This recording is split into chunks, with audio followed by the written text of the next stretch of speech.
sini saya akan menjelaskan latar belakang lahirnya Orde Baru. Lahirnya Orde Baru ditandai dengan Tritura atau Tri Tuntutan Rakyat yang merupakan ide perjuangan Angkatan 66 atau KAMI, Kesatuan Aksi Mahasiswa Indonesia. Tritura semakin panas karena sikap Presiden Soekarno yang bertolak belakang dengan aksi-aksi mereka. Hingga terjadi peristiwa G30 SPKI yang membuat rakyat Indonesia menurunkan kepercayaannya terhadap pemerintahan Soekarno. Yang kedua adalah pengertian Orde Baru. Pengertian Orde Baru secara sederhana adalah masa pemerintahan yang dipimpin oleh Presiden kedua Indonesia, yakni Soeharto. Masa pemerintahan Soeharto menjadi yang paling lama di Indonesia karena mencapai 32 tahun masa pemerintahan. Sehingga masa Orde Baru juga berlangsung pada kurun waktu 32 tahun tersebut. Saat pemerintahan Orde Baru mulai berjalan, kondisi sosial ekonomi kembali pada titik keseimbangan. Harga kembali normal dan kerusuhan dapat ditenangkan. Namun, panjangnya masalah pemerintahan juga akhirnya membuat ketidakstabilan yang sempat terjadi di Indonesia. Pada masa Orde Lama, kondisi politik masih diwarnai dengan rasa nasionalisme tinggi dengan banyaknya proyek pembangunan yang dikerjakan. Tapi pada masa Orde Lama, pemerintah fokus pada pembangunan nasional semesta berencana 8 tahun karena pada saat itu pemerintah sedang fokus pada perebutan kembali Irian Barat dari Belanda. Hal ini membuat kondisi politik Indonesia pada saat itu mengalami ketidakseimbangan sehingga banyak terjadi gerakan pemberontakan. Di masa Orde Baru, pemerintah membuat kebijakan politik yang baru dengan tujuan untuk membangun ekonomi dan menciptakan stabilitas dan keamanan nasional. Salah satu upaya yang dilakukan pada saat ini adalah membubarkan Partai Komunis Indonesia atau PKI dan organisasi-organisasi pendukungnya yang diduga terlibat dalam peristiwa G30 SPKI. Tapi sayangnya, pembersihan komunis-komunis ini berakibat pada pembunuhan massal yang menewaskan ratusan ribu orang. Orde Lama menggunakan sistem perekonomian komunis atau sosialis tertutup. Namun kebijakan ekonomi ini dibuat untuk memajukan industri kecil untuk memproduksi barang pengganti impor untuk mengurangi tingkat ketergantungan terhadap luar negeri. Tapi sayangnya, perekonomian Indonesia pada masa ini mengalami keterpurukan atau menurun drastis. Sebab pengeluaran besar-besaran yang digunakan bukan untuk pembangunan dan pertumbuhan ekonomi, tapi pengeluaran militer untuk biaya konfrontasi Irian Barat, impor beras, proyek mercusuar, dan dana revolusi untuk membalas jasa teman-teman dari rezim yang berkuasa. Pada masa Orde Baru menggunakan konsep ekonomi terbuka yang berpegang pada kapitalisme dengan fokus utama pada trilogi pembangunan. Trilogi pembangunan merupakan dasar perkembangan pemerintahan Orde Baru berlandaskan kebijakan politik, ekonomi, dan sosial yang berkesinambungan untuk pembangunan. Pada saat itu, kebijakan ini dinilai tepat karena Indonesia tengah mengalami inflasi tinggi imbas berakhirnya Orde Lama. Salah satu upaya untuk memulihkan kondisi Indonesia di Orde Baru adalah bergabungnya Indonesia menjadi anggota IMF atau International Monetary Fund dan kembali menjadi anggota PBB di tahun 1960-an. Langkah ini membuahkan hasil yang cukup baik untuk perekonomian Indonesia. Kebijakan masa Orde Baru. Pada masa Orde Baru 1966 sampai 1908, kebijakan politik bertujuan untuk mencapai stabilitas nasional dan memperkuat kontrol pemerintahan. Berikut penjelasan dari poin-poin yang akan saya sebutkan. Yang pertama, penetapan kehidupan politik. Orde Baru berusaha menata ulang sistem politik agar lebih terkendali dan sesuai dengan kepentingan pemerintah. Fokusnya adalah stabilitas, pembangunan ekonomi, dan menjaga keamanan dari ancaman ideologi yang dianggap berbahaya.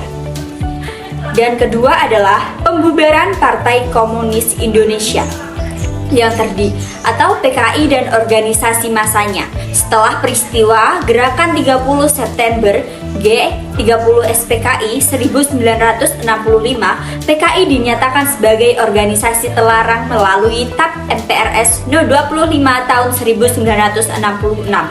Semua organisasi yang berfasilitas dengan PKI juga dibubarkan dan anggotanya mengalami berbagai untuk diskriminasi politik serta sosial. 3. Penyederhanaan partai politik. Pada 1973, pemerintahan menyederhanakan partai politik menjadi 3 kekuatan utama. Yang pertama, Partai Persatuan Pembangunan (PPP), hasil fusi partai-partai Islam. Kedua, Partai Demokrasi Indonesia atau PDI, hasil fusi Partai Nasional dan Kristen. Dan ketiga adalah Golongan Karya atau Golkar yang didukung pemerintah dan ABRI. Langkah ini bertujuan mengurangi fragmentasi politik dan mempermudah kontrol pemerintah. Dan lanjut nomor 4, pemilihan umum. Pemilihan diadakan setiap 5 tahun sekali sejak 1971. Namun pemilu ini di era Orde Baru lebih bersifat formalitas karena Golkar selalu menang dengan dukungan besar dari pemerintah, pegawai negeri, dan ABRI. Dan nomor 5 adalah peran ganda dwifungsi ABRI. Konsep ini memberikan tentara ABRI 2 peran sekaligus, sebagai alat pertahanan negara dan sebagai kekuatan sosial politik. ABRI memiliki peran aktif dalam pemerintahan dari pusat hingga daerah, termasuk menduduki kursi di DPR atau MPR tanpa pemilihan. Dan keenam adalah pedoman penghayatan dan pengamalan Pancasila atau P4. P4 diperkenalkan pada 1978 sebagai upaya indoktrinasi ideologi Pancasila melalui penataran kepada masyarakat.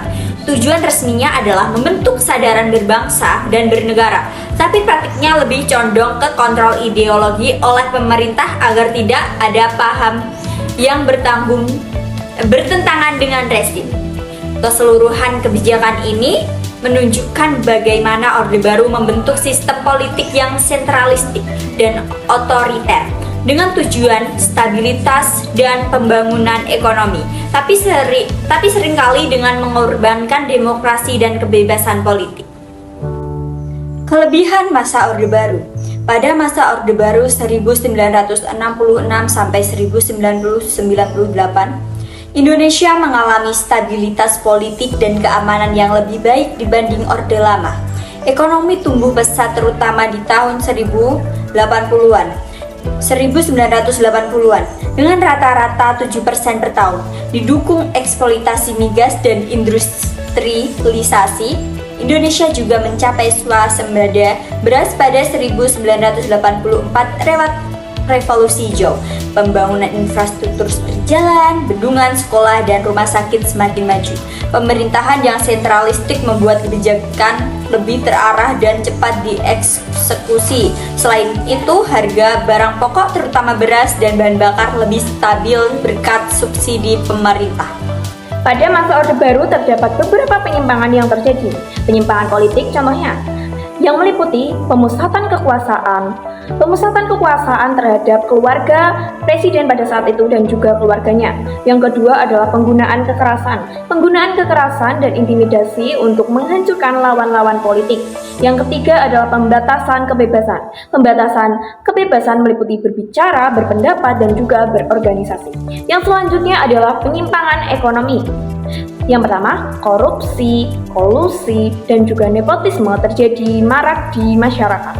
Yang kedua adalah monopoli dan oligopoli. Yang selanjutnya adalah penyimpangan sosial. Yang pertama, diskriminasi terhadap masyarakat keturunan Tionghoa. Yang kedua adalah pembatasan kebebasan beragama.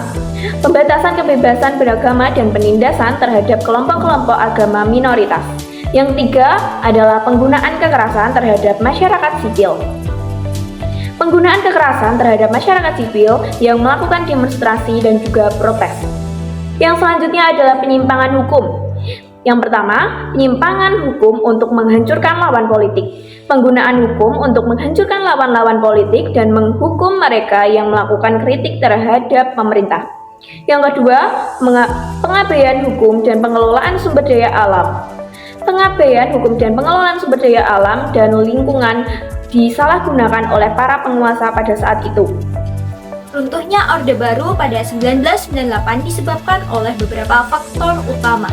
Yang pertama, penyimpangan UUD 1945. Perekonomian dikuasai konglomerat yang dekat dengan pemerintah, menyebabkan ketimpangan ekonomi. Yang kedua, krisis moneter 1997 sampai 1998. Rupiah anjlok drastis, harga kebutuhan pokok melonjak, banyak perusahaan bangkrut dan pengangguran meningkat. Yang ketiga, ketidakpercayaan terhadap pemerintah. Maraknya praktik KKN, korupsi, kolusi, nepotisme, membuat masyarakat, terutama mahasiswa, menuntut reformasi. Yang keempat, tragedi Trisakti 12 Mei 1998. Penembakan terhadap mahasiswa Universitas Trisakti memicu demonstrasi besar-besaran yang berujung pada pengunduran diri Soeharto pada 21 Mei 1998. Gabungan faktor-faktor ini mengakhiri lebih dari 30 tahun pemerintah Orde Baru dan membuka era reformasi.